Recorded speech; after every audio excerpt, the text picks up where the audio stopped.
George Strait gave a church boy a chance to sing, and all of America cried when they heard it. Jamie Wilson had always been different from the other kids in Castle Rock, Texas. While most 12-year-old boys spent their afternoons playing baseball or video games, Jamie found solace in the worn-out guitar that once belonged to his father.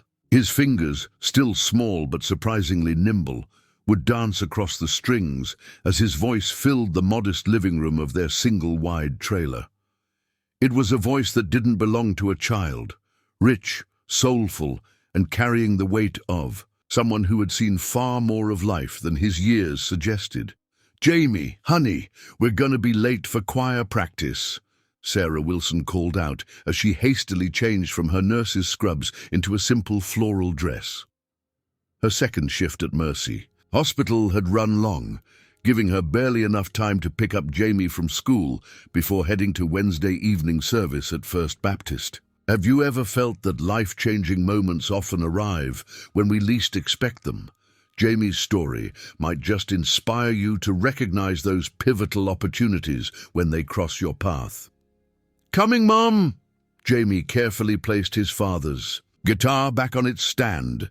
He ran his fingers over the worn sticker on the back, a faded American flag with Sergeant Thomas Wilson, 75th Ranger Regiment, printed beneath it. It had been 3 years since the military chaplain had knocked on their door.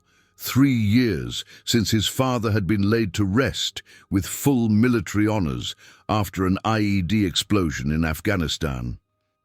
Yet sometimes, like today, the loss felt as fresh as yesterday. The First Baptist Church of Castle Rock wasn't much to look at, a simple white building with a modest steeple that had weathered countless Texas storms. But when Jamie stepped inside, it transformed into a sanctuary where his voice could soar. Pastor Mike had once said that when Jamie sang, it was as if the heavens themselves took notice. The old ladies of the congregation would dab at their eyes with handkerchiefs, and even the teenagers would look up from their phones. "All right, choir, let's warm up with Amazing Grace," Mrs. Abernathy, the 70-year-old choir director, announced, her arthritic fingers striking the piano keys with surprising vigor. The choir began, a mix of untrained but enthusiastic voices, blending together, and then, as always, Jamie's voice rose above the rest, not louder but clearer, like a bell cutting through fog. Pastor Mike stood at the back of the church, watching with his arms folded across his chest, a thoughtful expression on his weathered face. After practice, he approached Sarah as she waited for Jamie to gather his sheet music. "That boy has a gift straight from the Lord," Pastor Mike said, not for the first time.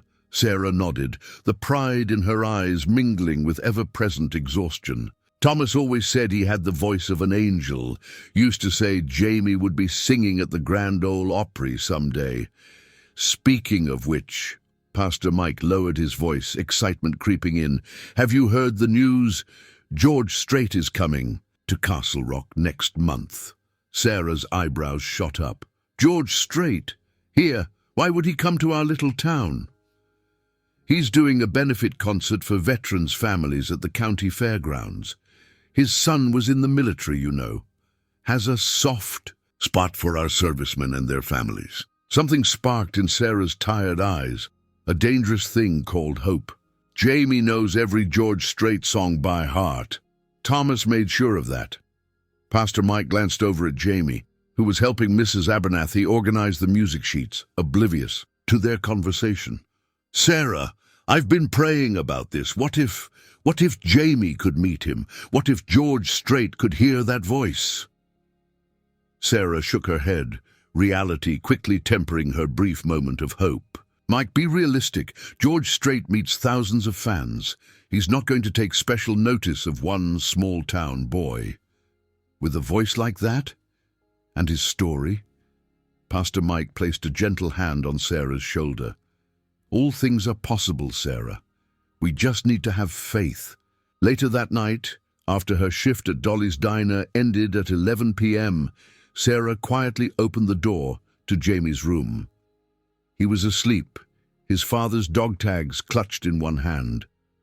On his nightstand, sat a framed photograph of Thomas Wilson in his army uniform, arm thrown casually around a 7-year-old Jamie who was grinning widely, showing off a missing front tooth. Sarah carefully sat on the edge of the bed, brushing Jamie's sandy brown hair from his forehead. The resemblance to Thomas was becoming stronger every day, the same defined jawline beginning to emerge, the same cowlick at the crown of his head that refused to be tamed. "Thomas," she whispered to the quiet room, "I'm trying my best here, but that boy needs more than I can give him alone." The next morning, Jamie was up before dawn, which wasn't unusual.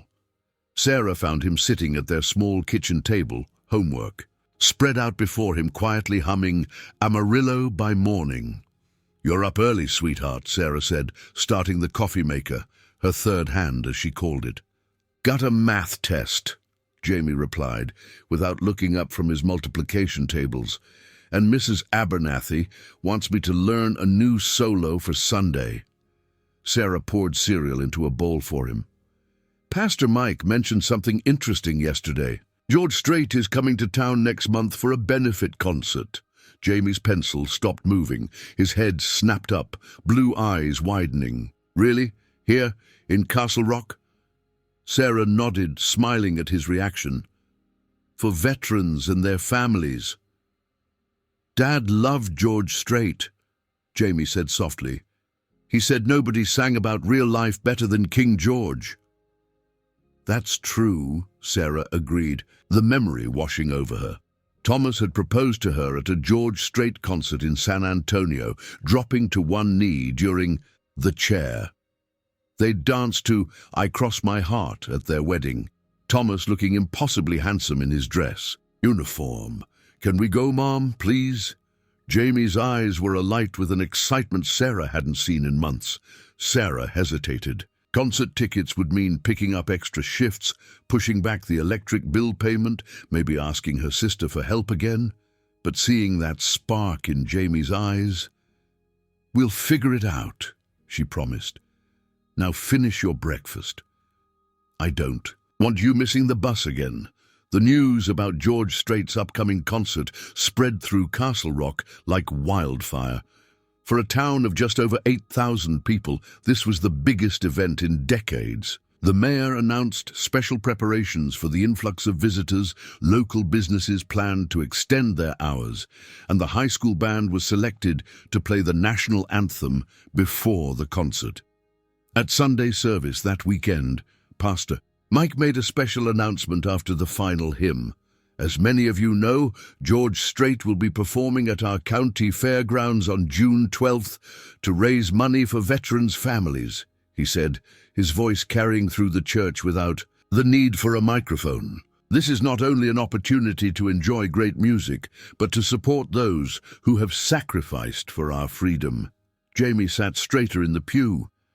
"I'm proposing that our church community come together to sponsor tickets for all the veterans' families in our congregation, including our own Wilson family," Pastor Mike continued. Sarah felt heat rise to her cheeks as several heads turned toward her and Jamie.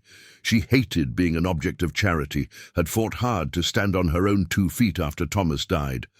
But before she could process her feelings, Pastor Mike added, "And I believe we should do more. Jamie Wilson has been blessed with a God-given talent.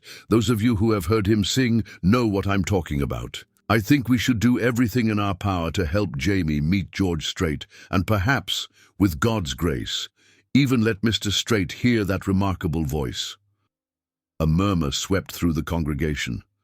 Jamie sank lower in his seat, a blush creeping up his neck. "Michael," Sarah stood up, her voice tight, "I appreciate the thought, but Jamie is just a boy, not a spectacle to be paraded around." "Of course not, Sarah," Pastor Mike said gently. "But when God gives a gift like Jamie's, sometimes we need to help create the opportunity for that gift to be shared. Think about it, pray about it." Mrs. Abernathy stood up then, her arthritic knees cracking audibly. "I've been teaching choir for 47 years, she declared, her voice surprisingly strong for her frail frame, "and I have never heard a voice like Jamie Wilson's. If George Strait heard that boy sing, he'd think heaven had opened. Up, several voices murmured in agreement. Jamie looked at his sneakers, a complicated mix of embarrassment and secret pleasure washing over his face. After the service, Jamie and Sarah were approached by Hank Pullman, a Vietnam veteran who owned the local hardware store. "Sarah," he said, tipping his ever-present John Deere cap, "I've got a nephew who works security at the fairgrounds. Maybe he could help get Jamie backstage. Let him meet Mr. Strait." Before Sarah could respond, Dolores from the quilting circle chimed in. "My daughter's college roommate married a man who works for George's record label. I could make a call." "I appreciate everyone's enthusiasm," Sarah said carefully, "but I don't want Jamie getting his hopes up. These celebrities have tight schedules. They're surrounded by managers and security." "Mom," Jamie said quietly, tugging at her sleeve. When she looked down, the naked hope in his eyes nearly broke her. "Could we try? Dad would have tried." Those 5 words, "Dad would have tried," hit Sarah like a physical blow. Thomas had always been the dreamer in their relationship, the one who saw possibilities where she saw obstacles. It was why he'd enlisted at 35, when most were thinking about retiring from military service, why he'd believed their small-town life was just a prelude to something greater. "All right," she conceded, feeling something shift inside her. "We can try. But Jamie," she knelt down to meet his eyes directly, "no matter what happens, whether you meet George Strait or not, whether he hears you sing or not, your dad would be so proud of you. You know that, right?" Jamie nodded, his eyes bright, with unshed tears. "I know, Mom. I think maybe Dad arranged this somehow, like he's still looking out for us." Sarah pulled him into a tight hug, pressing her face into his hair to hide her own tears. Around them, the church community watched with misty eyes, already beginning to formulate plans to help make a young boy's dream come true. That night, after Jamie had gone to bed, Sarah sat at their small kitchen table, a cup of tea growing cold before her. She pulled out an old shoebox from the top shelf of the closet, Thomas's mementos, that were still too painful to display but too precious to put away in storage. Inside was a ticket stub from that George Strait concert where Thomas had proposed, a slightly faded Polaroid showing their younger selves, Sarah looking surprised and tearful as Thomas knelt before her while the stage glowed in the background. There was also a CD, George Strait's 50 number ones, that Thomas had played constantly during his deployments, the case covered in desert dust and worn at the edges. Sarah ran her fingers over these fragments of their past. "What am I doing, Thomas?" she whispered. "Is this crazy? Am I setting him up for disappointment?" No answer came except the soft hum of the refrigerator and the distant sound of a train whistle cutting through the Texas night. But as Sarah closed the box and finally headed to bed, she felt a strange sense of peace settle over her, as if somehow, some way, Thomas had heard her question and answered with a gentle reassurance. The countdown to George Strait's arrival in Castle Rock had begun. In the weeks leading up to George Strait's benefit concert, Castle Rock transformed. American flags appeared on every lamppost along Main Street. The faded "Welcome to Castle Rock" sign was repainted, and the fairgrounds underwent a hasty makeover. For Jamie, each passing day amplified both his excitement and his nervousness. "What if I actually get to meet him, Mom?" Jamie asked one evening, as they drove home from choir practice. "What would I even say?" Sarah glanced at her son, noting how he fidgeted with his father's dog tags, a habit that emerged whenever he was anxious. "You'd say, 'Hello, Mr. Strait. It's an honor to meet you.' And then you'd just be yourself." "Dad would have known what to say," Jamie said softly. "He was never nervous around anybody." Sarah smiled, remembering Thomas's easy charm. "Your father once spilled an entire beer on Willie Nelson's boots at a music festival and somehow ended up swapping fishing stories with him for 20 minutes. Jamie's eyes widened. He never told me that. He said he was saving that story. Until you were older, Sarah said, the memory bittersweet. He had so many stories he was saving for you. Meanwhile, Pastor Mike had been busy. What had started as a well-intentioned idea had become something of a mission for him. He'd contacted George Strait's management team through every channel he could think of, official websites, social media, even the venue management. All his inquiries were met with polite but firm responses, explaining that Mr. Strait's schedule was completely full and no special meetings could be accommodated. God doesn't open doors just to close them in our faces, Pastor Mike told his wife after receiving yet another rejection email. There's a way. We just haven't found it yet. The pastor wasn't the only one working behind the scenes. The Castle Rock community had rallied around Jamie in ways that both touched and embarrassed Sarah. Hank from the hardware store had indeed spoken to his nephew on the security team, who promised to keep an eye out for an opportunity. The high school music teacher had prepared a professional-looking portfolio of Jamie's musical accomplishments, meager though they were. Solos at church, a first-place win at a county fair singing competition when he was 9, a recording of him singing the national anthem at a local baseball game.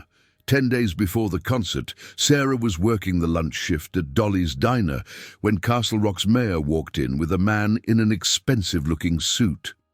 "Sarah," Mayor Jenkins called. "Out you got time for a quick introduction?" Sarah tucked her order pad into her apron pocket and approached their table, hoping her exhaustion wasn't too evident on her face. She'd picked up extra shifts to buy Jamie a new shirt for the concert. "Sarah Wilson, this is Blake Harmon. He's the advance coordinator for George Strait's tour." Sarah's heart skipped a beat as she shook the man's hand. "It's a pleasure to meet you, Mr. Harmon." "Likewise," Blake said, his smile professional but warm. "Mayor Jenkins has been telling me about your son. Sounds like he's quite the young vocalist." "He's certainly passionate about music," Sarah said carefully, not wanting to oversell Jamie's abilities despite her maternal pride. "The mayor mentioned his father was a ranger," Blake inquired. "Yes, Sergeant Thomas Wilson. He was killed in Afghanistan 3 years ago." Blake's expression softened. "I'm very sorry to hear that. My brother served in the 75th as well." A connection, small but significant. Sarah felt a flutter of hope. "The thing is, Mrs. Wilson," Blake continued, "George is particularly invested in this benefit concert because of his own military connections. His son served in the army, as you might know. He's always looking for ways to highlight the families behind the sacrifice." Mayor Jenkins leaned forward. "I was thinking, Blake, that having Jamie sing just one song might really underscore what this benefit is all about." Sarah felt her face flush. "Oh, I don't think—" "Nothing's decided," Blake said quickly, raising a placating hand. "But I'd like to at least tell George about Jamie. If you have any recordings of him singing, that would help." Pastor Mike, as if summoned by divine timing, chose that moment to walk into the diner. Seeing the mayor with Sarah, he approached, curiosity evident on his face. "Pastor, perfect timing," Mayor Jenkins called out. "This is Blake Harmon from George Strait's team. We were just discussing Jamie." Pastor Mike's face lit up as he vigorously shook Blake's hand. "God works in mysterious ways. I have a video of Jamie singing Go Rest High on That Mountain at our Memorial Day service last year. It's on my phone." Before Sarah could process what was happening, Pastor Mike had pulled out his phone and was playing the video for Blake. Sarah watched the man's expression carefully, years of waiting tables having taught her to read people. "Well," Blake's professional smile faded as he listened, replaced by genuine surprise. When Jamie's voice soared on the chorus, Blake looked up at Sarah, then back at the phone, his eyebrows raised. "That's your son? How old did you say he was?" "He's 12, Sarah said, a blend of pride and protectiveness washing over her. Blake nodded slowly, handing the phone back to Pastor Mike. I'd like a copy of that, if possible. I can't make any promises, but I think George should hear this. For the next week, Sarah tried to manage Jamie's expectations while the town buzzed with speculation. Blake Harmon had left Castle Rock without any definitive answer, only a polite assurance that he would be in touch. Pastor Mike remained optimistic, organizing a prayer circle specifically dedicated to Jamie's opportunity. Sarah found herself caught between hope and caution, not wanting her son to face disappointment, but unable to completely dismiss the possibility that something extraordinary might happen. 3 days before the concert, Sarah's phone rang while she was between shifts trying to catch a quick nap. The number was unfamiliar. Mrs. Wilson, this is Blake Harmon. Sarah sat up straight, suddenly wide awake. Yes, Mr. Harmon. I showed the video to George and his manager. They were impressed. Blake paused. George would like to meet Jamie before the show.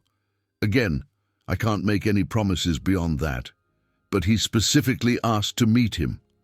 Sarah pressed a hand to her mouth, tears springing to her eyes. Thank you, she managed. Jamie will be... This means the world to him. I'll email you the details. You'll need special passes to access the backstage area. And Mrs. Wilson, please understand, this is just a brief meeting. George's schedule is incredibly tight. Of course, Sarah assured him. Even a handshake would make Jamie's year. When she told Jamie that evening, his reaction wasn't what she expected. Instead of jumping for joy, he grew quiet, a serious expression settling on his young face. What's wrong, honey? I thought you'd be excited. Jamie nodded slowly. I am, but... He swallowed hard. What if I actually got to sing for him, Mom? Just one song. Do you think he might let me? Sarah chose her words carefully. Mr. Harmon was very clear that this is just a brief meeting, Jamie. Mr. Strait meets hundreds of fans. We need to be grateful for this opportunity and not expect more. But what if I brought Dad's guitar, just in case? Jamie's eyes held a determination that was so reminiscent of Thomas that Sarah felt her resolve weakening. You can bring it, she conceded, but please don't be disappointed if there's no opportunity to play it. The day of the concert arrived with a perfect Texas sky, vast and blue and promising.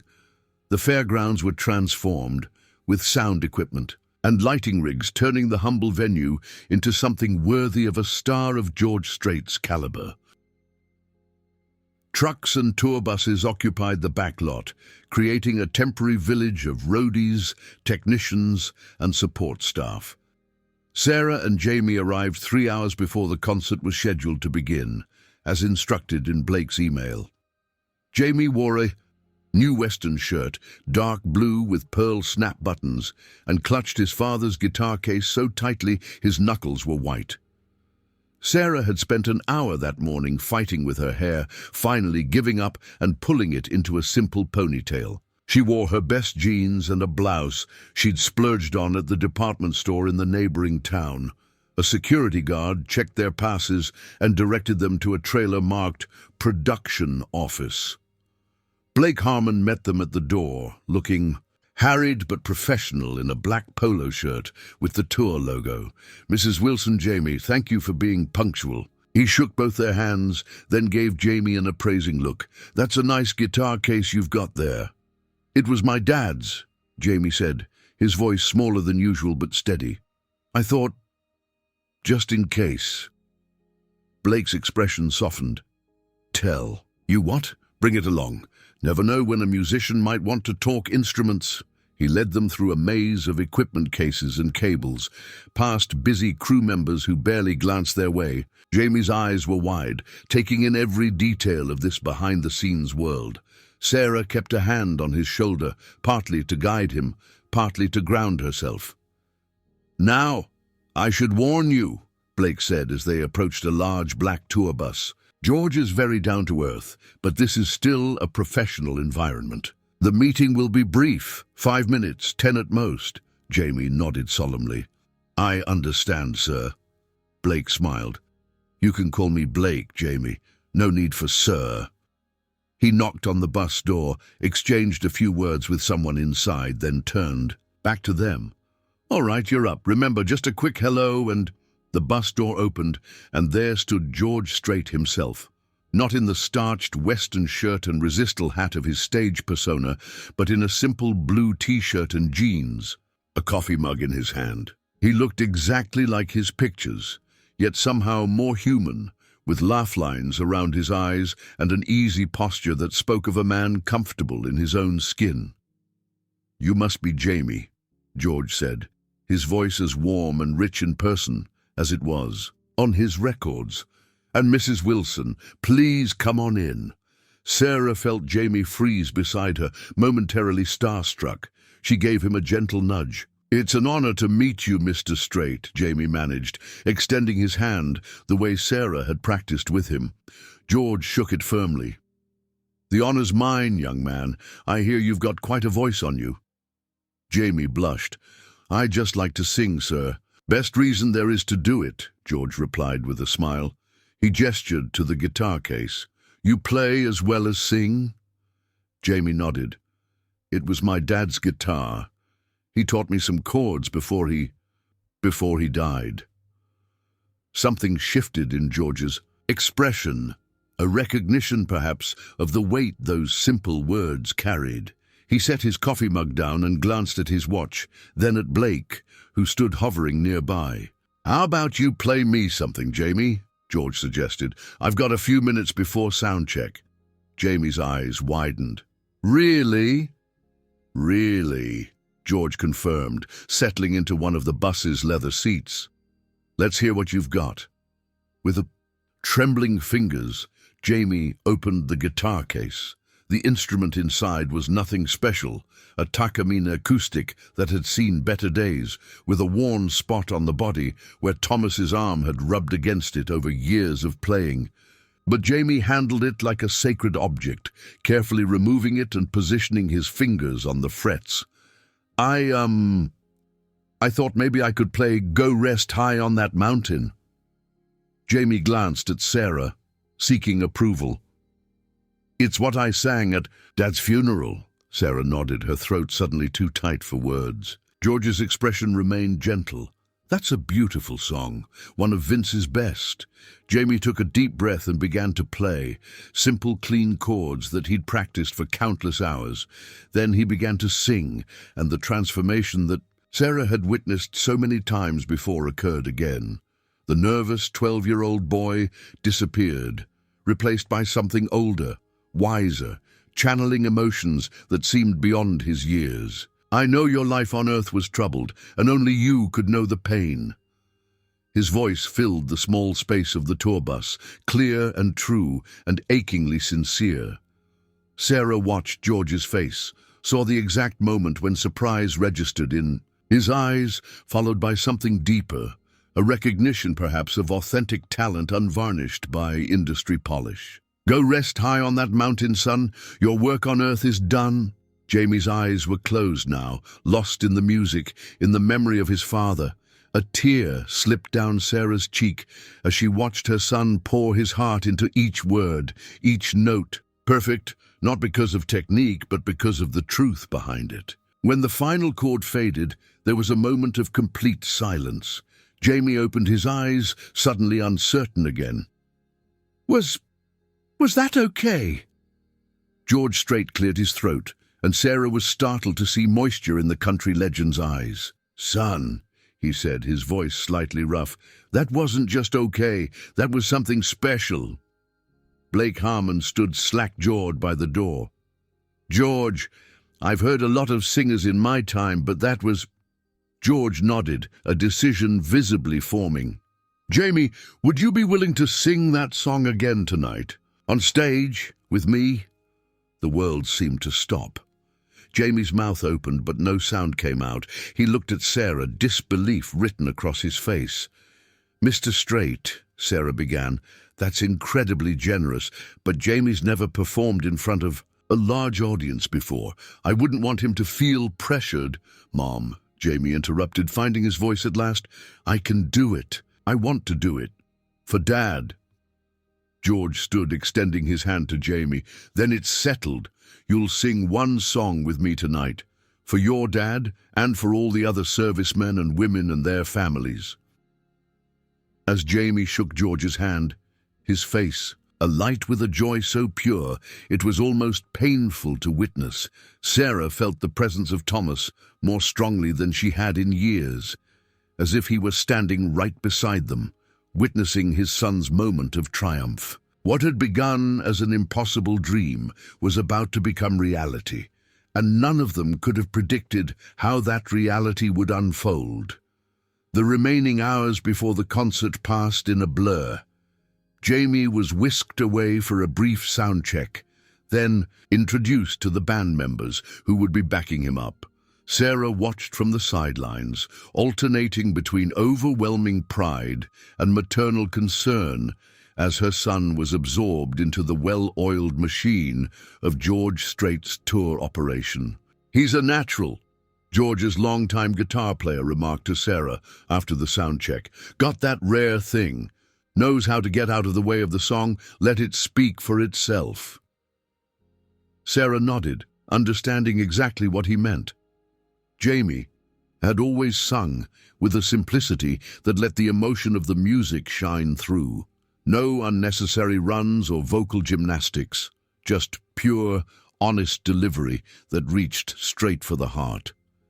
As evening approached, the fairgrounds filled with concert-goers. From her vantage point backstage, Sarah could see the diversity of the crowd, veterans in uniform or wearing caps that identified their service branch, families with children, elderly couples who had likely been listening to country music since the days of Hank Williams and Patsy Cline, all of them united by music and tonight by the cause of supporting military families. Blake Harmon found Sarah as the opening act was finishing their set. "We've got Jamie scheduled after George's third song," he explained. "George will introduce him, give a little background, then bring him out. After their duet, Jamie will exit. Stage right, where I'll be waiting to bring him back to you." Sarah nodded, her stomach in knots. What if he freezes up? What if the crowd doesn't respond well? He's just a boy. "I've been doing this job for 15 years, Mrs. Wilson," Blake said, his usual professional demeanor softening. "I've seen Grammy winners paralyzed by stage fright, but your son, he's got something special, something real. The crowd will feel that." Meanwhile, in a quiet corner backstage, Jamie sat on the equipment case, his father's guitar across his lap. George Strait found him there, already dressed in his stage clothes, starched white shirt, jeans, and his signature resistal hat. "Getting nervous?" George asked, taking a seat beside Jamie. Jamie nodded, not trusting his voice. "Want to know a secret?" George leaned in conspiratorially. "I still get nervous before every show. After all these years, all these concerts." Jamie looked up surprised. "You do?" "Sure do. My daddy told me once that feeling nervous just means you care about doing a good job. When you stop feeling those butterflies, that's when you should worry." Jamie considered this, his fingers absently tracing the worn spot on his father's guitar. "My dad said something similar, about being brave. He said, being brave doesn't mean you're not scared. It means you do what needs doing even though you're scared." George nodded, appreciation in his eyes. "Your father sounds like a wise man. You know, my son was in the service too." "I know," Jamie said. "Mom told me. That's why you do these benefit concerts." "That's right. When he came back from Iraq, he told me something I never forgot. He said the hardest part for soldiers isn't facing the enemy, it's knowing what their families are going through back home." George placed a hand on Jamie's shoulder. "What you're doing tonight, singing this song, it matters, not just for your dad, but for all the families out there who've lost someone. Music heals in ways nothing else can. The conversation was interrupted by a stagehand signaling to George that it was time. The country legend stood, adjusting his hat. "Ready to make your dad proud, Jamie?" Jamie stood too, suddenly looking taller than his 12 years. "Yes, sir, I am." The roar of the crowd as George Strait took the stage was deafening. Even from the wings, where Jamie waited with Sarah, the wall of sound was physical, tangible. Jamie watched in awe as George commanded the stage with effortless charisma, moving seamlessly from one hit to another as the audience sang along to every word. After the third song, as promised, George moved to the center of the stage. The lights dimmed slightly as he spoke into the microphone. "Thank you all for coming out tonight to support our military families," he said, his voice sincere. "As many of you know, this cause is personal for me. But tonight, I want to introduce you to someone else who understands the sacrifice of our service members and their families all too well." The crowd grew quiet, attentive. 3 years ago, Army Ranger Sergeant Thomas Wilson made the ultimate sacrifice for our country in Afghanistan. He left behind a wife, Sarah, and a young son, Jamie. George paused, letting the weight of those words settle. Jamie is 12 years old now. His father taught him to love music, to play guitar, and left him with an extraordinary gift, a voice that, when I first heard it, stopped me in my tracks. A murmur rippled through the audience. "Jamie's going to join me now to sing a song that has special meaning for him and his family." Folks, I've been in this business a long time, and I don't say this lightly. You're about to hear something special. Please welcome to the stage, Jamie Wilson. Blake gave Jamie a gentle nudge. "That's your cue, kid." Jamie looked at Sarah, a momentary flash of panic in his eyes. "You can do this," she whispered, squeezing his hand. "Remember, Dad's watching," Jamie finished for her. Then, clutching his father's guitar, he walked out onto the stage. The applause was polite, curious. Jamie looked impossibly small as he approached the microphone stand that had been adjusted for his height. George greeted him with a reassuring hand on his shoulder, then stepped back slightly, giving Jamie the spotlight. Hello?" Jamie said, his voice echoing across the fairgrounds. A few encouraging cheers came from the audience. "This song is for my dad, Sergeant Thomas Wilson, and for all the other heroes who aren't coming home."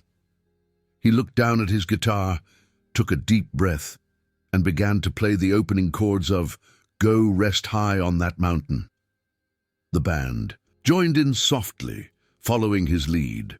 When Jamie began to sing, the transformation was immediate and electric. His voice, clear and pure, carried across the hushed venue with unexpected power. By the end of the first verse, the polite attention of the audience had shifted to something more profound. A collective holding of breath, a shared recognition that they were witnessing something extraordinary. "Go rest high on that mountain. Son, your work on earth is done." As Jamie reached the chorus, George Strait stepped forward to join him, their voices blending in harmony. The contrast was striking, George's seasoned baritone intertwining with Jamie's crystalline tenor. But rather than overshadowing the boy, George's presence seemed to elevate Jamie's performance, creating a musical moment that transcended the sum of its parts. In the audience, veterans stood with hands over hearts. Spouses and parents of fallen soldiers held each other. Phones were raised to capture the moment, but many found themselves simply lowering the devices, preferring to experience the raw emotion of the performance without the barrier of a screen. Sarah watched from the wings, tears streaming unchecked down her face. In her mind's eye, she could see Thomas standing on the other side of the stage, mirroring her pride, his own eyes shining with unshed tears. As the song built to its emotional peak, Jamie's voice soared on the final chorus, carrying all the grief and